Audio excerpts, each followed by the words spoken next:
Hello, Dr. Danger Mousette here. I'm going to show you what the tool does and how it works and what the accessories do. So we unbox it here. Instructions. Only girls read instructions. We have the unit itself. Now this is supplied as a bare unit, which means that it doesn't have a battery. So we have that there. And then we have the accessories here.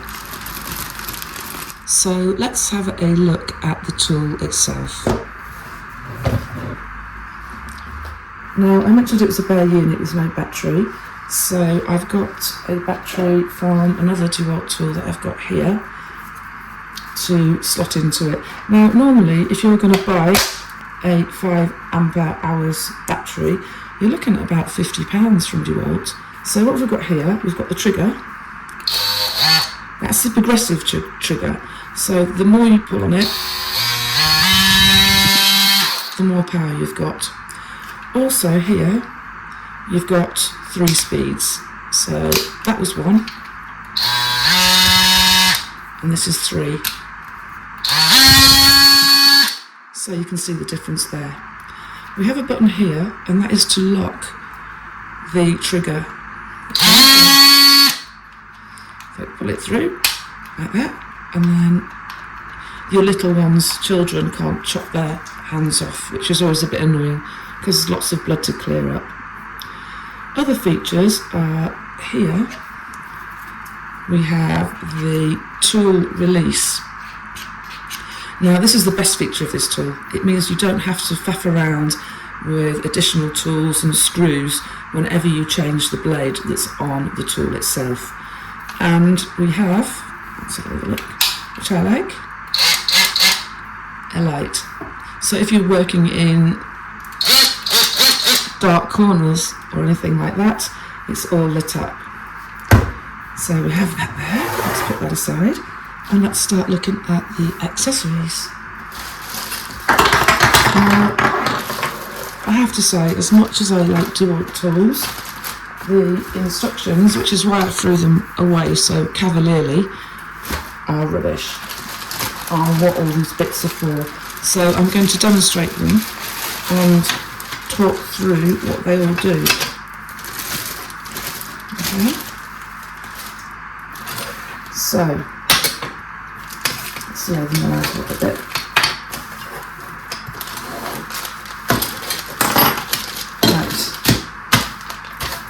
And talk through what they are. I'll separate them into categories.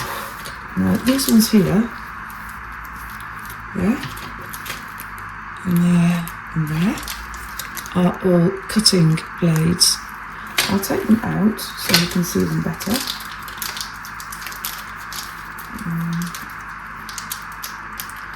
They're wedged in. That's right.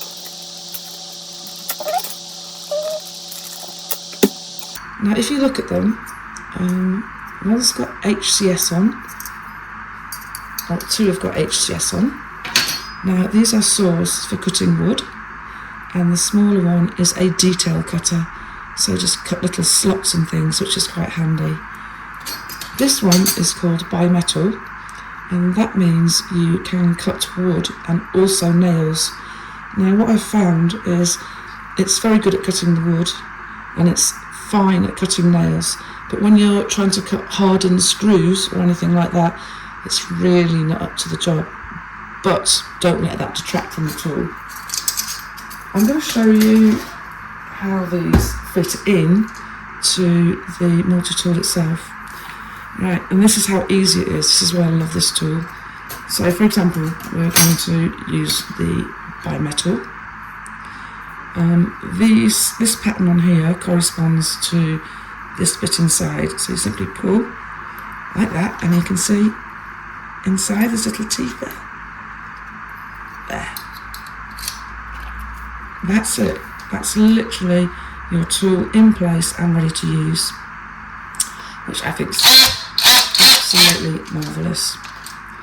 Another nice thing is, what I should say, best practice is always remove the battery when you're changing the tool.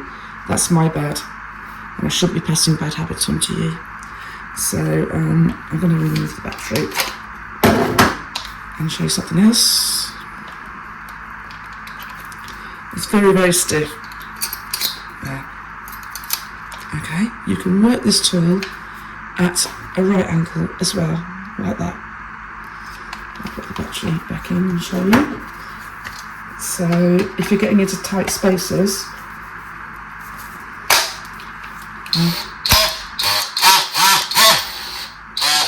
that's a really, really nifty feature. So I'll take that out.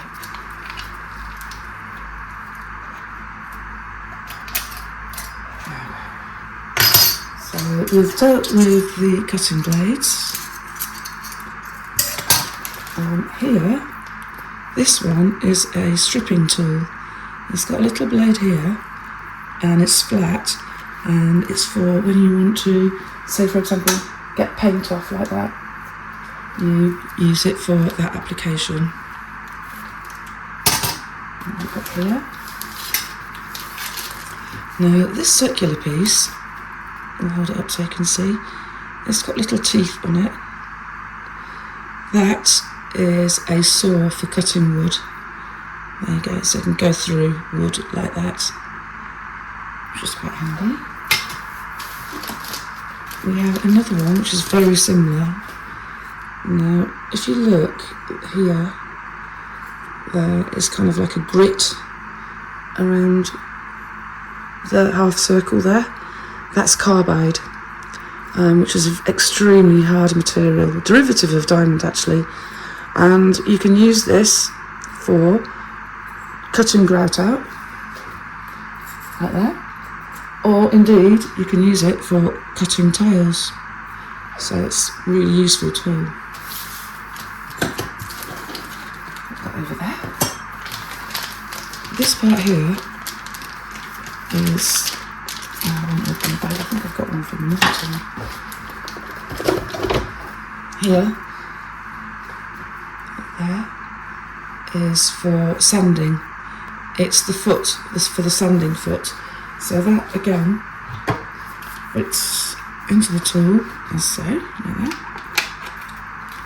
nice and secure. And then what happens is you put the sanding pads on here. Now you can use, and I found this fits normal sanding pads, which is pretty good. So that's handy enough. But it also comes with these, which I love these actually. I prefer them to the normal kind of sandpaper ones. I'll tell you why. Now if you look at these close up, there, they're kind of made out of metal. They're quite rough, and they have on the back the same grades as normal sandpaper. So you've got 60 grit, which is quite rough. Let's have a look what you've got here. 240, which is quite fine. You can see actually the metal's finer. So if you, let's have a look what you've got here. 60, 120, that's kind of in the middle. I often use that for finishing wood. 240 is super finishing wood. So 120, 60 and 240. I'll just put one of those on there. They fit using a Velcro system. Okay, so they're just literally like that. And then you're ready to go. I haven't got the battery in, but now I found that this tool is super precise. If you're using a palm sander normally, and then you move to this, then you'll find this is super precise. This sandpaper is made from what's called silicon carbide, which is a very fine metal, and it's very hard. And what you can do is you can wash these once you've used them, get the dust out and keep reusing them, which I think is fantastic, and they also give a really nice finish, which is comparable with, if not better, than normal sandpaper. So yes, I love that sanding function. So we've got those there. Now we're going to move on to two other things which I I'll do this first. Right. This is a dust extraction tool. Right, and it's for use with DeWalt dust extractors. Now I'll show you how that works. So on the side of the tool here, you have these two location pins, there and there. Now this one has a screw, so we should, let's have a look in this magic bag of tricks, have a screw which should fit, hopefully, in theory. Well, we have a screw here. Let's see if that fits. Looks like it does. Let's see if it fits here, more importantly. Yes, it does. So when you're fitting this extraction unit, it's called an extraction port. You secure it in place with this. Oh, it's got a hex head, which they've supplied an Allen key to basically tighten that up. Okay. So that's on there, that's been tightened. This bit here goes on there, and here is the exhaust bit which sucks up the dust. Now this is designed to go onto a DeWalt dust extraction unit which has comparable pipes, compatible, not comparable, that fit onto this unit here whilst you're working with a flexible shaft here. Now I've never used this dust extraction, but I know what it does, but I've never used one. And I think the dust extraction units are quite expensive anyway. But I know people out there with loads of DeWalt tools will probably have one, and I'd be very jealous of them. I don't want to see pictures of your extraction tools. So I'll take that off. I just want to show it to you so you know what it does. Because otherwise you'll be looking at it and thinking, what is that? So let's take that off. And take the screw out. Right then, so the next thing we're going to look at is we've got some pieces here, there, and there, and there, and there. We'll look at these bits after. So, this is part of a depth gauge, or some people call them depth stops. And this basically will allow you to control the depth of a cut, particularly when you are sawing or using these cutting blades. But I'm going to show you how that works in a second. First off, we're going to assemble it. The depth gauge, or depth stop as you prefer to call it, goes on this side of the unit like that. If you look closely inside it, the screw is already in situ. So what we do is we place it like that. There's a curvature here, and that matches the curvature here. So you know you've got it on the right way, and you know you've got it on the right way also because there's a screw thread here, and that is just a location hole. So put that in. And then again, it's Allen key to tighten it. It's quite nice actually because this depth gauge, you can leave it on the side of the unit, and the way it's designed, it doesn't actually get in the way too much when you are working on things, you know, like flooring or other things like that. They're really good for these tools if you're doing plasterboarding, like cutting holes out, you know, for things like plugs or light switches, all kinds of things. Okay, so that is the depth gauge bracket there fitted.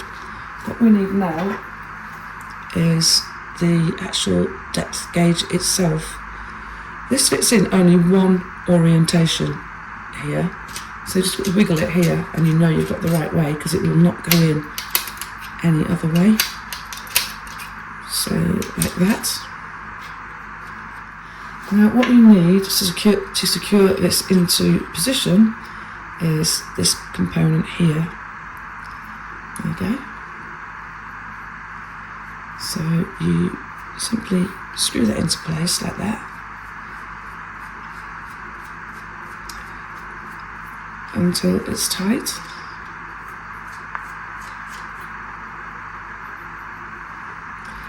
Right, sometimes people say that what you can do is you can use a screw lock compound in here, because they can have a tendency to come undone because of the vibration. It's an oscillating tool.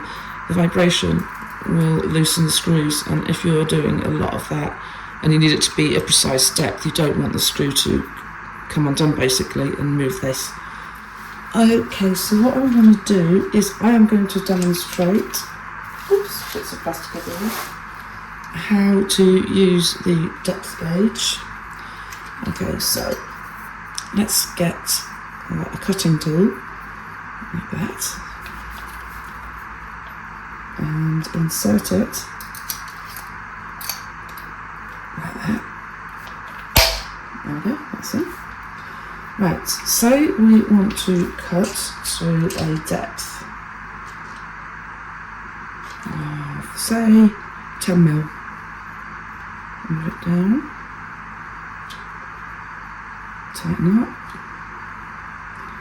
and then as you can see, you cannot plunge more than 10mm from the bottom here, because there's an actual physical stop here, preventing you from going any further like that. Now another nice feature is as you're moving along the workpiece, there's a roller here, so you can just slide it along the workpiece as you're cutting. You see, DeWalt think of all the best things. So there you have it, the depth gauge. Let's take that out. One thing I would say is, maybe it's me, this is very, very stiff to get out, but I've got another one here. It has loosened up a little bit with use, so it's not too bad. Okay, we're on to the final bit of the jigsaw puzzle. That is the DeWalt accessory kit, and what you'll find is a little ring here. Can you see that? Now this, I love this, what they've done here. This is supersonic in my book. That here, it's just a kind of bit of machined circular metal with a screw in it. Now this allows the multi-tool to take standard tools which are not DeWalt tools and which do not have this quick change head on them. So you can basically buy any tool you want for any different model and it will still fit on here because of these two little thingies. So what you do here is you put that ring on there like that. You put the enemy's tool there, and then you screw it on like that, and then you can use the enemy's tools to your heart's content. It will cut, do whatever, but because you're using this system, you're back to the old screw the tools in thing rather than this boop, boop. So yes, so there you have it. That's all the bits and bobs that come with the DeWalt and how to use them. So there we have it, the DCS356/355 multi-tool, brushless, which means the motor doesn't have much wear, and also it lasts longer when you're using it. It's absolutely fantastic. The downsides, it's a bare tool, please, DeWalt, supply your tools with batteries. They all need them. Supply them with a battery. The upside is everything. It's one of those tools that you never know you needed until you've got it, and you can't believe you didn't get it sooner. I use it for everything. It's constantly in and out of its box for one thing and another. Mainly cutting wood I use it for, but I've done plasterboard, floorboards. I've cut the screws. They were mild steel and it just about coped with the bi-metal blade there. But everything else, I mean, even the sandpaper is better than normal sandpaper. It's a really, really smart tool, and I do highly recommend it. So yeah, if you found this video useful, please press like and subscribe. And if you do, that will help me buy my next DeWalt tool. I've been looking through the catalogue and there's all kinds of stuff I want. So yeah.